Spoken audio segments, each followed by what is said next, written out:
Assalamualaikum warahmatullahi wabarakatuh. Semoga kamu yang sedang menyimak cerita ini diberi kesehatan, ketenangan, dan rezeki yang cukup hari ini. Terima kasih sudah meluangkan waktu, entah sambil rebahan, bekerja, atau menemani sunyi di malam hari. Seperti biasa, sebelum kita masuk lebih jauh, jangan lupa untuk meninggalkan tanda hadir lewat tombol suka, tuliskan pendapatmu di kolom komentar, dan dukung kanal ini dengan berlangganan, agar kisah-kisah lain bisa terus menemanimu.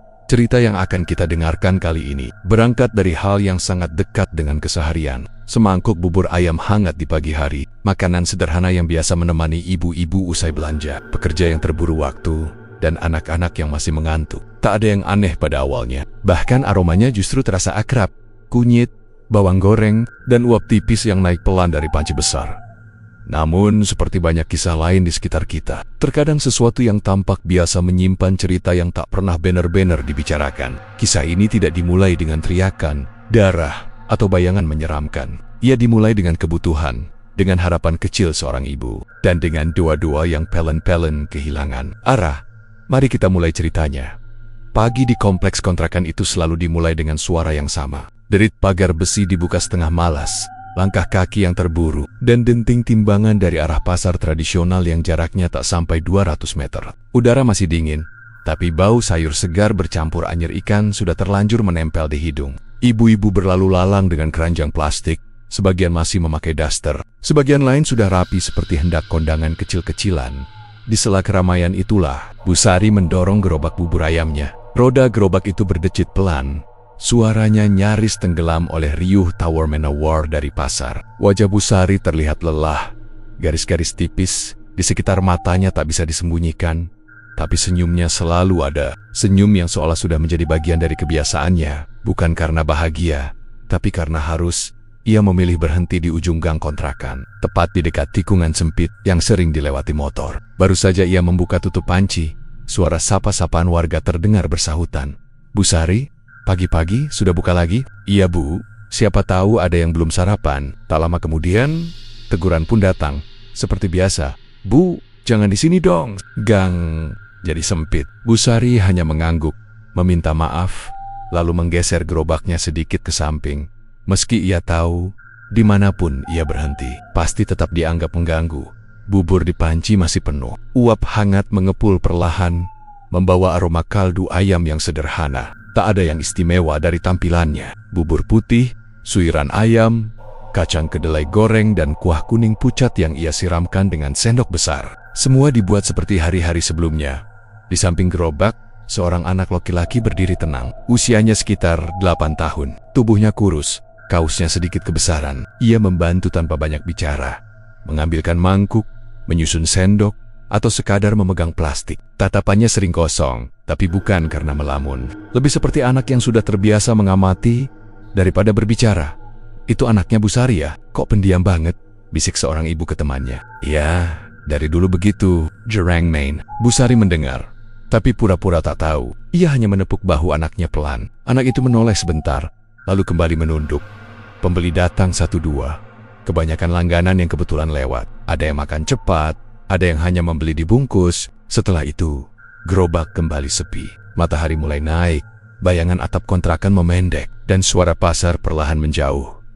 Bu Sari menghela napas. Tangannya tetap sibuk mengaduk bubur agar tak mengeras. Dalam hatinya, ia mengiteng. Berapa mangkuk lagi agar modal kembali? Tak ada keluhan yang keluar dari mulutnya. Ia sudah terlalu terbiasa menyimpan semuanya sendiri. Tak ada yang aneh pagi itu. Tak ada firasat buruk, hanya pagi biasa di dekat pasar, dengan bubur yang belum habis, gerobak yang sering ditegur, dan seorang ibu yang tetap bertahan, meski harinya selalu terasa sama. Siang itu, kompleks kontrakan terasa jauh lebih sunyi dibanding pagi hari. Pasar sudah lengang, hanya menyisakan bau sampah sayur dan genangan air kotor di selokan. Bu Sari baru saja selesai membereskan gerobaknya. Bubur tak habis, tapi cukup untuk menutup modal. Ia mendorong gerobak pelan ke sudut kontrakan, ke tempat yang dulu pernah dipakai pedagang lain sebelum dirinya. Tempat itu sebenarnya bukan lapak resmi, hanya tanah keras di samping tembok kusam, dengan bekas noda minyak dan arang yang tak pernah benar-benar hilang. Saat Bu Sari mengelap permukaan meja lipat yang ia pinjam dari pemilik kontrakan, seorang ibu tetangga lewat sambil membawa jemuran. Bu Sari tahu nggak, Dulu yang jualan di situ juga bubur ayam, kata ibu itu sambil menunjuk tanah di dekat kaki Bu Sari. Bu Sari berhenti sejenak. Oh ya Bu, iya, sudah lama sih. Namanya Pak Darso, kalau nggak salah. Dagangannya dulu rame banget, sampai orang ngantri. Bu Sari tersenyum tipis. Terus kenapa berhenti? Ibu itu menurunkan jemuran. Suaranya sedikit dipelankan. Katanya bangkrut. Terus nggak lama meninggal. Mendadak kalimat itu menggantung di udara. Bu Sari hanya mengangguk, tak berani bertanya lebih jauh. Cerita seperti itu sebenarnya bukan hal langka. Banyak orang jatuh karena usaha. Banyak pula yang pergi karena sakit. Ia tak ingin berpikir makam-makam. Sore menjelang, Bu Sari memutuskan membersihkan area itu sedikit lebih rapi. Ia ingin besok tak ditegur lagi soal lapak yang berantakan. Saat menggeser papan kayu tua yang bersandar di tembok, ia melihat sesuatu terselip di celahnya. Sebuah benda kecil, terbungkus kain hitam yang warnanya sudah pudar. Bu Sari mengambilnya dengan hati-hati. Kain itu terasa kasar dan berdebu. Saat dibuka sedikit, terlihat sebuah kitab tipis. Ukurannya tak lebih besar dari telapak tangan orang dewasa. Sampulnya polos, tanpa judul. Hanya ada bekas lipatan dan noda kecoklatan di sudut-sudutnya. Bu Sari mengernyit. Buku apa ini? Ia membuka halaman pertama. Tulisan di dalamnya berhuruf Arab, tapi bukan seperti Al-Quran. Ada beberapa baris yang ia kenal sebagai doa, tapi sebagian lain terasa asing. Susunannya tak rapi, seolah ditulis tergesa-gesa. Anaknya yang sejak tadi duduk di tangga kontrakan mendekat, menengok isi kitab itu tanpa berkata apa-apa. Buku doa. Mungkin, gumam Bu Sari lebih pada dirinya sendiri. Ia menutup kembali kitab itu. Tak ada rasa takut, hanya bingung. Ia berpikir, mungkin ini milik pedagang lama, mungkin tertinggal, atau sengaja disembunyikan. Bu Sari sempat terpikir untuk membuangnya, tapi tangannya terhenti. Ada rasa tak enak di dada. Bagaimanapun, itu kitab berisi tulisan Arab. Ia takut berdosa jika asal membuang, apalagi ke tempat sampah. Disimpan saja dulu, katanya pelan. Ia membungkus kembali kitab itu dengan kain hitam, lalu memasukkannya ke dalam tas plastik dan menyimpannya di laci dapur kontrakan, tempat ia biasa menyimpan sendok cadangan dan bumbu kering. Malam itu, Bu Sari memasak seperti biasa. Tak ada perubahan. Anak laki-lakinya makan dengan tenang, lalu tidur lebih cepat dari biasanya. Bu Sari duduk di lantai dapur, menghitung uang hasil jualan, lalu menarik napas panjang. Di sudut dapur, laci tempat kitab itu disimpan tertutup rapat. Tak ada suara, tak ada tanda apapun. Hanya dapur sederhana dengan lampu redup dan bau bawang goreng yang masih tertinggal. Bu Sari tak tahu bahwa benda kecil yang ia simpan karena rasa takut berbuat salah itu pelan-pelan sedang menunggu untuk dibuka kembali. Hari-hari berikutnya berjalan seperti biasa, tapi Bu Sari mulai merasa ada sesuatu yang sedikit berubah. Bukan di sekelilingnya, melainkan di dapurnya sendiri. Pagi itu, saat ayam sudah direbus dan beras mulai mengembang di panci besar, matanya tak sengaja tertuju pada laci dapur. Ia teringat kitab kecil yang disimpannya beberapa hari lalu. Bukan karena penasaran yang berlebihan, lebih karena ingatan tentang beberapa baris doa yang tampak seperti catatan masak. Ada keterangan waktu, arah, dan urutan hal-hal yang terasa teknis, bukan mistis. Bu Sari mengeluarkan kitab itu, membukanya di meja dapur. Lampu dapur masih temaram, dan suara subuh baru saja selesai. Ia membaca pelan. Ada bagian yang menyebutkan agar kuah diaduk sebelum api dikecilkan, dengan arah tertentu. Ada pula catatan tentang bumbu yang dimasukkan terakhir. Bukan pertama, mungkin ini cuma catatan orang lama, gumamnya. Ia mencoba, bukan karena percaya, tapi karena tak ada ruginya. Tangannya mengaduk kuah pelan, mengikuti arah yang tertulis. 1 putaran, 2 putaran. Tak ada doa aneh yang ia baca, hanya niat memasak seperti biasa. Setelah itu, ia menunggu beberapa menit lebih lama sebelum memasukkan bumbu terakhir. Hasilnya biasa saja, pikirnya. Tak ada perubahan warna yang mencolok. Kuah tetap kuning pucat, aroma tetap sama. Bu Sari pun menutup kitab itu dan bersiap berjualan. Pagi itu, pembeli datang lebih cepat. Seorang ibu yang biasanya hanya lewat, berhenti. Bu, buburnya 1 ya. Kok baunya enak banget hari ini? Bu Sari tersenyum. Iya Bu, silakan. Tak lama, pembeli lain ikut duduk. Lalu 1 lagi. Dalam waktu singkat, 5 mangkuk terjual. Bu Sari mulai sibuk menuang kuah dan menaburkan bawang goreng. Kuahnya gurih ya, Bu, kata seorang bapak sambil meniup sendoknya. Iya, beda dari kemarin, sahut yang lain. Bu Sari hanya mengangguk. sedikit bingung tapi senang. Ia mengira mungkin ayam yang ia beli memang lebih segar, atau ia tak sengaja menemukan takaran yang pas. Hari berikutnya, ia kembali membuka kitab itu. Kali ini, lebih lama. Ia memperhatikan urutan bumbu, waktu memasak yang dianjurkan, dan catatan kecil di pinggir halaman. Semua terasa seperti resep yang ditulis oleh orang yang sudah lama bergelut dengan dapur. Ia mengikuti lagi, tanpa doa, tanpa niat apa-apa selain ingin buburnya laku, dan hasilnya kembali sama. Bubur Busari mulai dikenal. Ibu-ibu yang biasanya makan di tempat lain, kini sengaja menunggu. Ada yang bilang kuahnya nendang, ada pula yang bilang rasanya bikin hangat sampai ke perut. Anaknya membantu seperti biasa, tapi kini ia sering memperhatikan panci kuah lebih lama. Sesekali ia tersenyum kecil, tanpa alasan jelas. "Capek nggak?" tanya Busari suatu pagi. Anaknya menggeleng. "Enak baunya." Busari tertawa kecil. Ayah, pujian demi pujian datang. Teguran soal lapak mulai jarang terdengar. Karena warga justru ingin kebagian, Busari pulang dengan uang lebih banyak dari biasanya. Untuk pertama kalinya setelah sekian lama, ia bisa membeli lauk tambahan untuk makan malam. Di dapur, ia kembali menyimpan kitab itu di laci. Hatinya ringan, ia merasa akhirnya menemukan ritme yang benar. Tak ada rasa takut, tak ada rasa bersalah. Semua terasa masuk akal. Baginya, ini bukan keajaiban, hanya teknik, pengalaman orang lama, dan sedikit keberuntungan yang akhirnya berpihak. Busari tak sadar bahwa ia sudah mulai mengikuti lebih dari sekadar resep. Ia hanya tahu satu hal, buburnya kini disukai banyak orang, dan itu sudah lebih dari cukup. Untuk sementara, pagi itu, Busari belum sempat membuka penuh tutup panci buburnya ketika beberapa ibu sudah berdiri menunggu. Ada yang memegang keranjang belanja, ada yang menenteng tas kain. Wajah-wajah mereka terlihat sabar, meski jam masih menunjukkan 5:30. "Busari, saya dulu ya, takut kehabisan," kata salah satu dari mereka.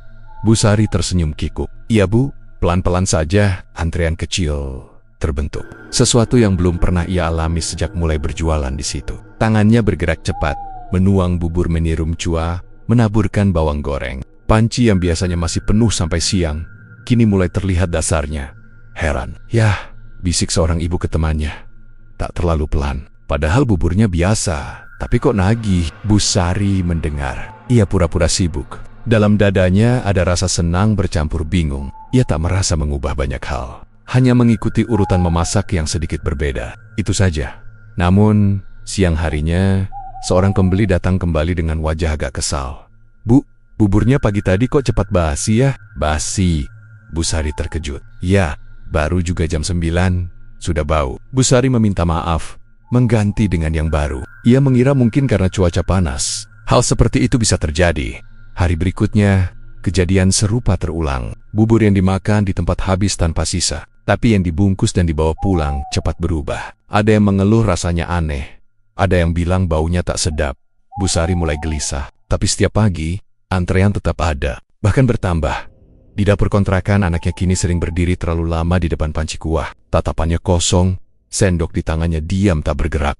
"Nak, bantu ibu ambilin bawang," kata Busari. Anaknya tersentak, seperti baru sadar. Kadang, Busari melihat bibir anaknya bergerak pelan, seolah berbisik. Tapi saat ditanya, anak itu hanya menggeleng. "Ngomong apa tadi?" "Enggak apa-apa, Bu." Subuh-subuh, saat Busari mulai memasak, ia mencium bau yang tak biasa. Bukan bau ayam, bukan pula bawang. Bau amis yang samar, seperti darah yang terlalu lama tercampur air. Ia membuka jendela, mengira bau itu dari selokan. Namun anehnya, bau itu selalu muncul saat api kompor dinyalakan, dan menghilang begitu matahari naik. Di luar, bisik-bisik mulai terdengar. Katanya bubur Busari bikin ketagihan. Paling karena micinnya kebanyakan." "Iya, tapi anaknya kok makin aneh ya?" Busari mendengar sepintas. Saat lewat membawa belanjaan, ia memilih diam. "Orang sukses memang sering jadi bahan omongan," katanya. Ia mencoba menguatkan hati. Suatu pagi, saat antrean sedang ramai, seorang ibu berbisik ke yang lain. "Jangan-jangan pakai penglaris." Busari menegang, tapi tak ada yang melanjutkan. Tawa kecil menutup bisikan itu. Semuanya terdengar seperti candaan.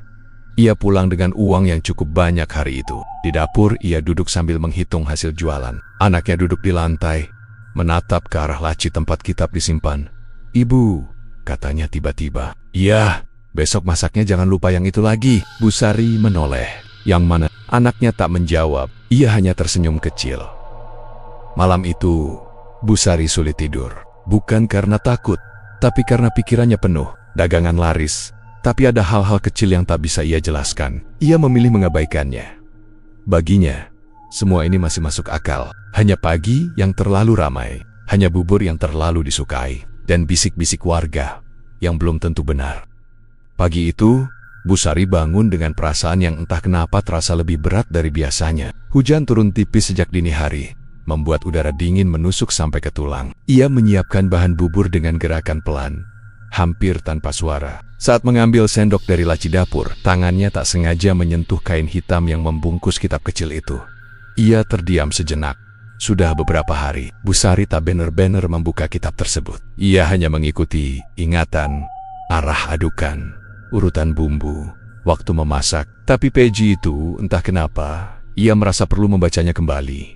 Ia membuka halaman demi halaman dengan hati-hati. Matanya berhenti pada satu bagian yang ditandai coretan tipis, seolah sengaja diberi penekanan oleh penulisnya. Tahan dagangan pada hari yang ditentukan, jangan melawan waktu yang diminta. Bu Sari mengernyit. Di bagian bawahnya tertulis nama hari, lengkap dengan penanggalan Jawa. Salah satunya adalah hari itu, Jumat. Gumamnya pelan. Dadanya terasa mengempis. Ia menutup kitab itu perlahan. Pikirannya langsung tertuju pada kebutuhan sehari-hari, uang sekolah anak, beras yang mulai menipis, dan obat batuk yang belum sempat dibeli. Jika ia tak berjualan hari ini, berarti tak ada pemasukan. Aku cuma jualan bubur, katanya pada dirinya sendiri. Nggak mungkin kenapa-kenapa. Ia memutuskan berangkat seperti biasa. Pagi itu justru lebih ramai dari hari-hari sebelumnya. Meski hujan belum sepenuhnya reda, ibu-ibu tetap datang. Ada yang bahkan berteduh sambil menunggu. Untung Bu Sari buka, kata seseorang. Kalau enggak, bingung mau sarapan apa. Bubur habis lebih cepat. Uang di kaleng bertambah. Tak ada kejadian aneh. Bu Sari pulang dengan langkah ringan. Sedikit merasa bersalah, tapi lebih banyak lega. Malamnya, setelah anaknya tertidur, Bu Sari merebahkan diri. Tubuhnya lelah, tapi matanya sulit terpejam. Begitu ia akhirnya tertidur, mimpi itu datang. Ia berdiri di dapurnya sendiri. Lampu menyala redup seperti hampir padam. Panci bubur mendidih tanpa api. Dari dalamnya terdengar suara, bukan satu, tapi banyak. Suara orang berdoa, tapi lafaznya tak utuh. Ada yang tercekat, ada yang terbalik. Di sela-sela doa itu, terdengar rintihan pelan, seperti orang menahan sakit. Bu Sari mencoba menutup telinganya, tapi suara itu justru datang dari dalam kepalanya ibu. Ia terbangun dengan napas terengah, keringat dingin membasahi punggungnya. Dapersannya, tak ada apa-apa. Ia duduk lama, menenangkan diri, lalu beristighfar berulang kali. Pagi berikutnya, anaknya bangun dengan wajah pucat. Ibu, kepalaku pusing, katanya lirih. Bu Sari menyentuh dahinya, hangat, tidak tinggi, tapi cukup membuatnya khawatir. Ia memutuskan tak mengajak anaknya membantu hari itu. Ia membiarkannya berbaring. Sementara ia memasak dengan perasaan tak tenang, bubur tetap laku. Tapi senyum Bu Sari tak setulus biasanya. Di sela kesibukan, bayangan mimpi semalam terus terlintas. Suara doa yang rusak, rintihan yang bercampur harap.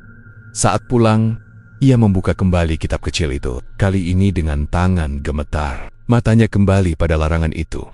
Untuk pertama kalinya, Bu Sari bertanya dalam hati, jika ini hanya resep, mengapa ada pantangan? Dan jika ini bukan apa-apa, mengapa rasanya seperti ia baru saja melanggar sesuatu yang seharusnya tidak dilanggar? Sejak mimpi itu, Bu Sari tak lagi bisa membuka kitab kecil tersebut dengan perasaan biasa. Setiap kali laci dapur ditarik, ada rasa berat yang ikut terangkat bersama kain hitam pembungkusnya. Namun pagi itu, sebelum ayam direbus dan beras dicuci, ia memberanikan diri duduk lebih lama di depan meja dapur. Membuka halaman demi halaman dengan lebih teliti, ia mulai membaca perlahan. Kali ini bukan sekadar melihat arah adukan atau urutan bumbu, melainkan memperhatikan kata demi kata. Disitulah ia menyadari sesuatu yang membuat dadanya mengeras. Doa-doa itu tidak selesai.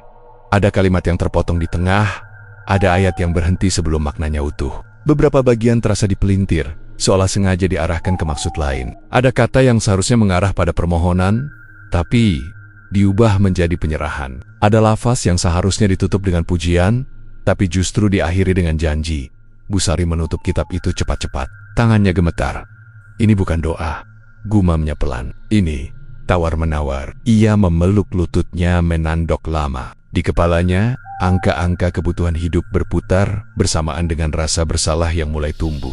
Ia tahu ada yang salah, tapi ia juga tahu hasilnya nyata. Wong Dit, bubur yang selalu habis, hidup yang sedikit lebih ringan. Di dapur, terdengar suara sendok bergerak. Busari menoleh. Anaknya berdiri di dekat panci, membelakangi dirinya. Bibir anak itu bergerak pelan. "Iya, nanti," katanya lirih.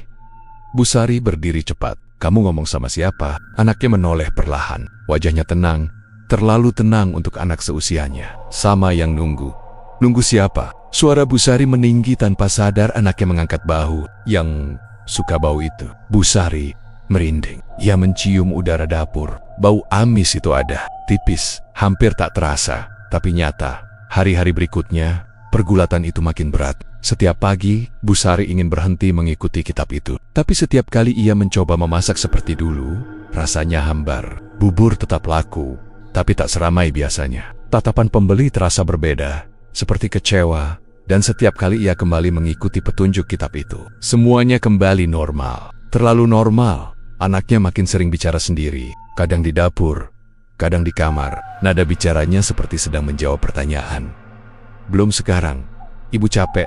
Nanti kalau sudah penuh." Busari mencoba bertanya, memeluk, bahkan memarahi. Tapi anak itu selalu menjawab dengan wajah polos, seolah tak mengerti apa yang salah.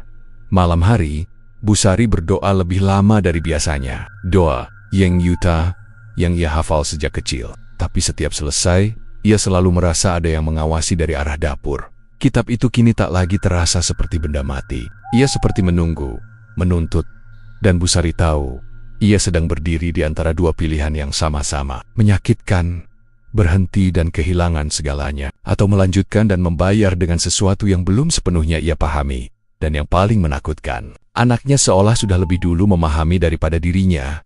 Keputusan itu datang bukan karena keberanian, melainkan karena ketakutan yang sudah terlalu penuh. Pagi itu, Busari tidak menyalakan kompor. Tidak ada suara air mendidih, tidak ada bau bawang goreng, tidak ada uap kuah kuning yang biasanya memenuhi dapur. Gerobak bubur dibiarkan diam di sudut kontrakan, tertutup rapat seperti barang tak bertuan. Anaknya menatapnya heran. "Ibu nggak masak?" tanyanya pelan.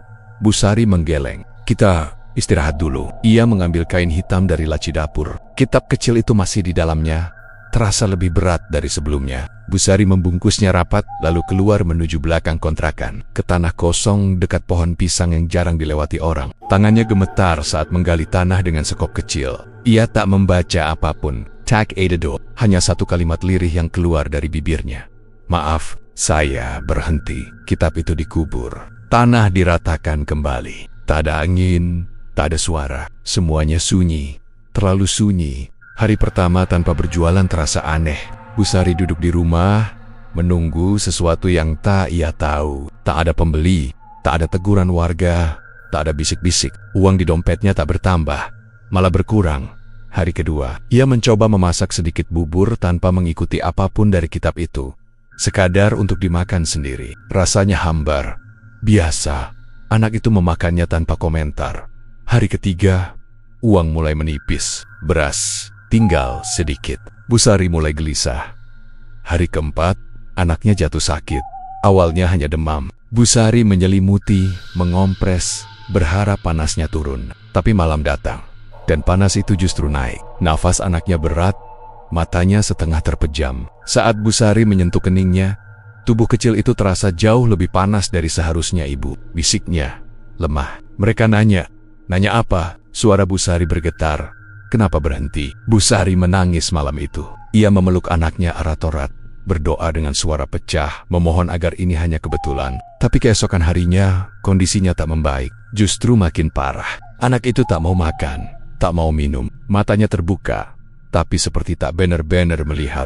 Malam turun dengan sunyi yang mencekam. Lampu dapur redup. Busari duduk di samping tempat tidur anaknya sampai tertidur kelelahan. Suara itu datang saat semuanya hening, pelan, serak, seperti berasal dari panci yang kosong. Janji belum lunas. Busari terbangun, napasnya tersengal. Ia menoleh ke arah dapur. Tak ada siapa-siapa, tapi bau amis itu kembali, lebih kuat dari sebelumnya. "Lanjutkan." Suara itu terdengar lagi, seperti sebelumnya. Busari menutup telinga, air mata mengalir tanpa suara. Bukan begitu caranya. Lanjut suara itu. Lebih dekat. Kau yang minta. Bu Sari menggigil. Sadar kini, berhenti bukan berarti bebas. Mengubur kitab itu bukan akhir, melainkan pemicu. Di kamarnya, anaknya mengerang pelan. Dan untuk pertama kalinya, Bu Sari mengerti satu hal yang paling ia takuti. Pesugihan itu tak pernah berhenti hanya karena manusia memutuskan berhenti. Sejak malam itu, tidur Bu Sari tak pernah benar-benar utuh. Setiap kali matanya terpejam, mimpi datang seperti tamu yang memaksa masuk. Bukan mimpi utuh, melainkan potenggen-potenggen yang terasa lebih nyata daripada kenyataan itu sendiri. Ia bermimpi berdiri di dapur, tapi dapur itu jauh lebih luas dari seharusnya. Panci bubur berjajar seperti barisan orang sholat. Tutupnya terbuka, isinya bukan bubur, melainkan bayangan wajah-wajah pucat yang menatapnya tanpa mata. Dari langit-langit dapur, tetesan kuah kuning menetes pelan, jatuh ke lantai, dan membentuk huruf-huruf yang tak selesai dibaca. Dalam mimpi itu, suara yang sama kembali terdengar. Semua yang laris dibayar. Bu Sari terbangun dengan tubuh gemetar. Nafasnya pendek-pendek. Ia menoleh ke arah kasur anaknya. Anak itu tidur telentang. Wajahnya pucat, tapi bibirnya tersenyum tipis. Senyum yang tak seharusnya ada di wajah anak yang sedang sakit.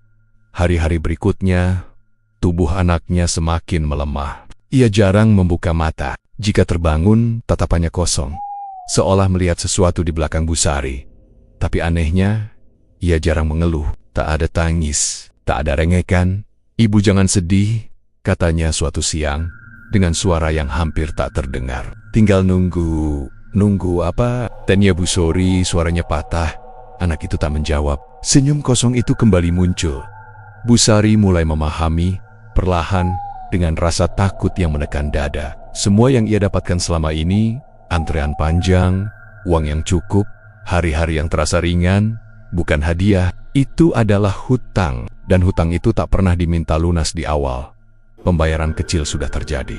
Bubur yang cepat basi, bau amis di subuh hari, doa-doa yang terpotong. Tapi pembayaran terbesar, disimpan, dipilih, dipersiapkan. Setiap malam, bisikan datang. Kadang dari dapur, kadang dari balik pintu kamar, kadang dari dalam kepalanya sendiri, yang paling dekat, yang paling sering melihat, yang paling rela. Bu Sari menutup telinga, tapi kata-kata itu tetap masuk. Ia sadar, sejak awal, penglaris itu tak pernah meminta tumbal secara terang-terangan. Ia hanya menunggu sampai Bu Sari cukup bergantung, sampai tak ada jalan mundur tanpa kehilangan sesuatu yang paling berharga. Suatu malam, Bu Sari duduk di lantai dapur, memandangi tanah tempat kitab itu dikubur. Bau amis kembali muncul, bercampur dengan bau tanah basah. Ia menggali dengan tangan kosong, tapi sebelum tanah itu terbuka, suara anaknya terdengar dari dalam rumah. "Ibu." Bu Sari berlari masuk. Anaknya duduk di kasur, tubuhnya lemah, tapi matanya terbuka lebar mereka belang. "Aku sudah siap." "Tidak."